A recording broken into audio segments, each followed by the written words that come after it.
Hey, obviously, pretty good week so far between Monday and what you've done so far. Talk about the week so far for you. Yeah, it was, 36-hole qualifiers, anything can happen.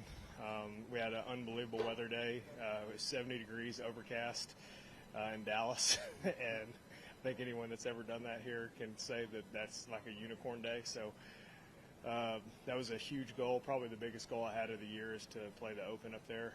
Probably the only time in my career I have an opportunity to play a major championship in New England, where at least half my family lives. My sister lives just down the road. I was born about 45 minutes from there.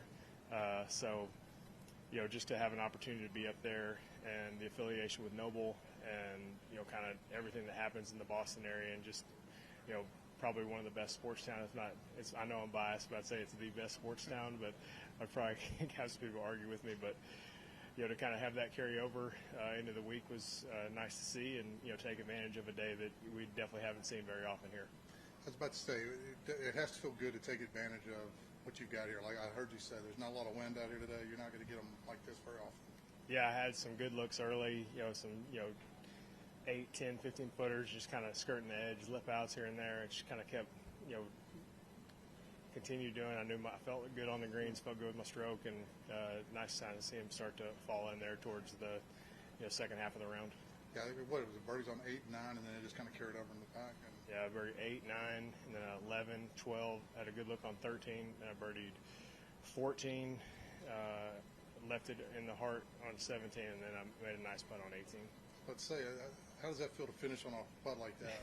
It's nice. We were in between clubs, gap wedge and pitching wedge, and there's not a bunch of wind up there, but it's just kind of the only place you really can't go there is long.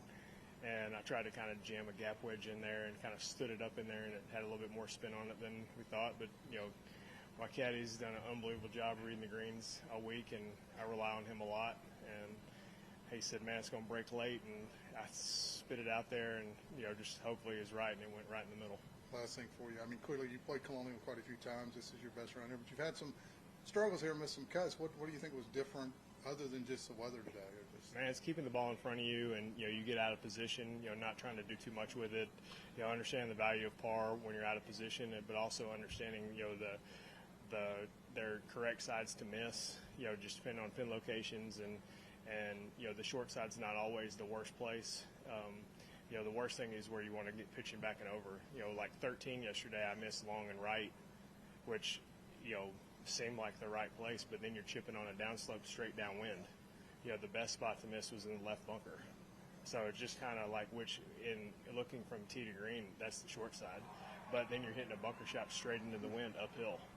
Danny Lee hit it in the bunker, which looked like a way worse shot than mine. Hit a bunker shot to a foot. I felt like I hit a nice pitch, and I had 25 feet for par. So just kind of stuff like that. All right, appreciate you, man. Awesome. Thanks, Scott. Appreciate it.